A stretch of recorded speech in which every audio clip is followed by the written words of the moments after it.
ஒரு அழகான கழுத்து வடிவமைப்பு எப்படி உருவாக்கணும் அப்படின்னு சொல்லி இந்த ஷார்ட்ஸில் பார்க்க போகிறோம்.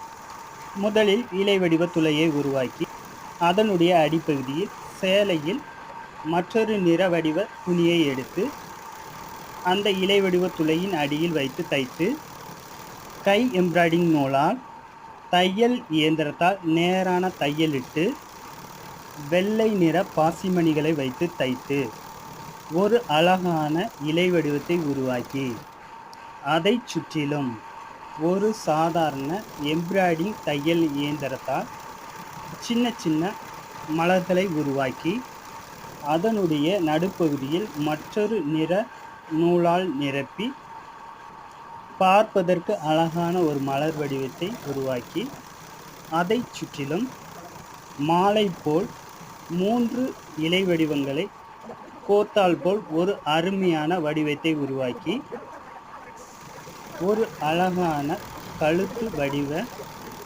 ரவிக்கையை உருவாக்கியிருக்கோம். இன்று இது பார்ப்பதற்கு சாதாரணமாக இருந்தாலும் பார்ப்பவர் கண்களுக்கு அழகு நிறைந்ததாகவும்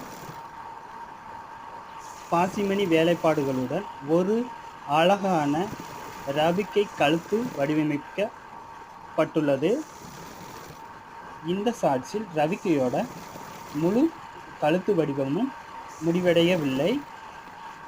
இலை வடிவமும் அந்த இலை வடிவத்தை சுற்றியுள்ள குட்டி குட்டி வடிவமைப்புகளும் மட்டுமே பதிவு செய்யப்பட்டுள்ளது. இதனுடைய முழு வடிவமைப்பு மற்றொரு ஷார்ட்ஸில் பதிவு செய்யப்படும்.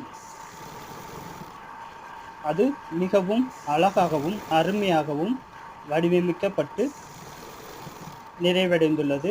அது எவ்வாறு உருவாக்கப்பட்டது என்பதை மற்றொரு ஷார்ட்ஸில் நீங்கள் பார்த்து மகிழ்வடையுங்கள்.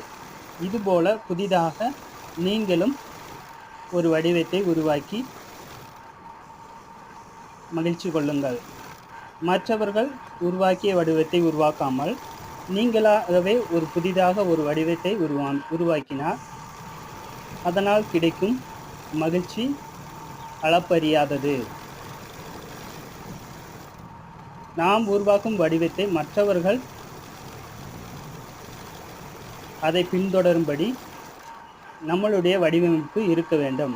அப்படியாக சாதாரணமாக ஆரம்பிக்கப்பட்ட ஒரு வடிவமாக இருந்தாலும் அதனுடைய நிறைவு பார்ப்பவர்கள் கண்களை கொள்ளைகொள்ளக்கூடியதாகவும் அழகானதாகவும் இருக்கும்படி தைக்க வேண்டும்.